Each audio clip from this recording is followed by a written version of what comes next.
how do we change that? There's all these young men and women here who I think after watching the film today and listening to this, want to step out, want to drop some of the mask, but there's so much fear, particularly with men.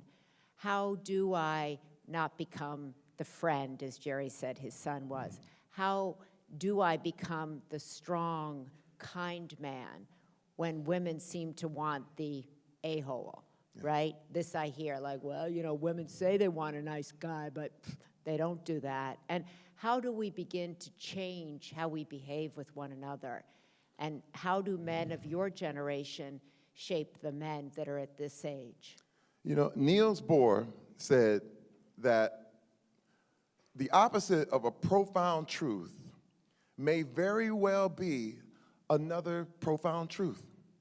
And the truth is we're all the same, but it's also true that we're all different. And you have to, when you think of yourself as a group, when you think of myself, I'm one of the cool kids, you will do anything to fit in with those guys. So that means putting down the things you know to be right, the things you know, the things that you have already settled, you put them to the side to be a part of the group. And what I'm trying to tell you is to be an individual. Think for yourself at all times. Because remember, that's the way to get out of a cult. The way you escape a cult is you begin to think for yourself. You begin to put two and two together. How is this working for me? How are the relationships in my life? Who am I hurting? Where are my friends? Who are the people in my life that have the most influence? Because the truth is, when you start thinking like an individual, it's a bit lonely. You're going to be by yourself for a little while, but you are going to attract people who think like you and people who respect how you think. And this is the problem, and I have to say, it's like high school, the NFL, Hollywood, it's like the same thing. I know Hollywood is just like, you know, it's high school with money, you know what I mean, in a lot of ways. And I'm on sets, and it's like high school all over again, but you have to think for yourself. And as ball players, when I was in the NFL, and I saw wrong being done, and I remember wanting to fit in, so I didn't say anything. And this is one thing you brought up in your movie, which was incredible, is that these men, there's this code. Now, and this is what's so crazy. When I talk about that paradigm of being black, you can be at the equality rally, and these guys are like, hey, bitch, sit down. You know, you don't have a right to talk right now. You're at the equality rally. You're at the rally for equality. And you're telling these women, hey, sit down, you know, go make us some food, make us a sandwich. This is, when I say cognitive dissonance, you can't get more dissonant than that. So how does a woman deal with that? Wow. Now, I do the honor of speaking for my lovely wife, but you can't put up with it as a woman. And I also have 4 daughters. You cannot put up with it. You cannot, because let me tell you, I'm gonna tell you one thing. That takes a lot of strength. Men operate off pride. Men operate off pride. We are 2 guys. If you get 3, 4 guys together, something stupid's about to happen. I'm just being real with you. It's like, hey man, I bet you won't jump off that bridge. I bet you I will jump off this bridge. And I've seen so much crazy stuff happen because we operate off pride, but women tend to operate off fear. And this is where guys pimp women. I grew up in Flint, Michigan. It's the pimp culture, okay? They sing songs about it. And the whole thing is like, you got to keep this girl off balance.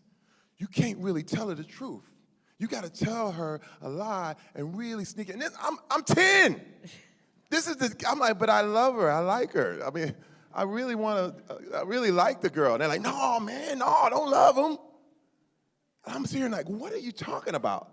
And the whole thing, the pimp culture, is about tricking them and being smooth and sly and putting up a great image and whatever, and all of a sudden, but not meaning any of it, and playing on the woman's fear.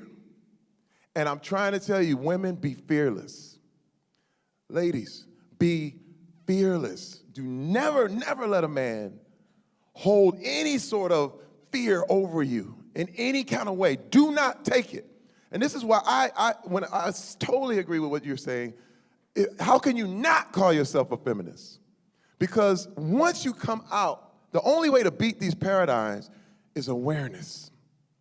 And once you see, and let me tell you, this is what changed me. What changed me is when I saw, for real, what I was doing to my family. And my eyes were open. And I tell you, I'd never be the same. I was free. I was deprogrammed. And it took a while.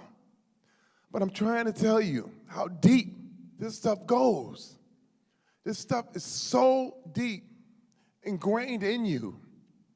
As a young man, to never let anybody see you cry. Never take, look, I'm in the NFL. I'm knocked out on Monday Night Football. Knocked out on the ground. I get up, go to the sideline, and they're like, you ready to go again? I'm like, yes, sir. When I needed to go to the hospital. And I'm sitting here like, men have died because of this pride. Men have died and not lived a full life because they wouldn't listen to that significant other. Because you know what?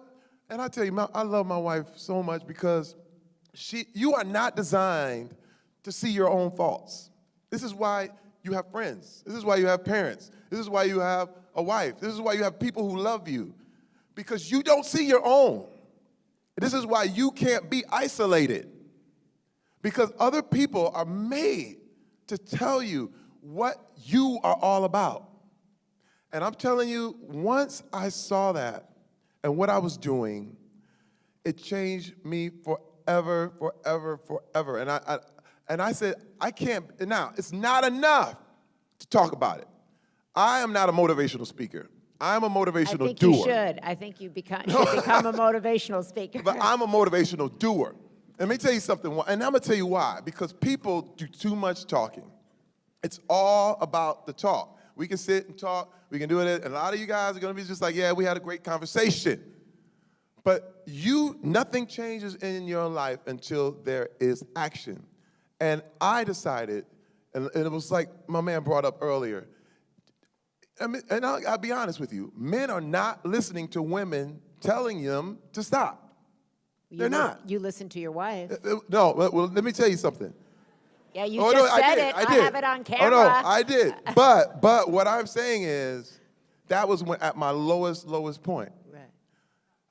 What happens is, men need to listen to other men.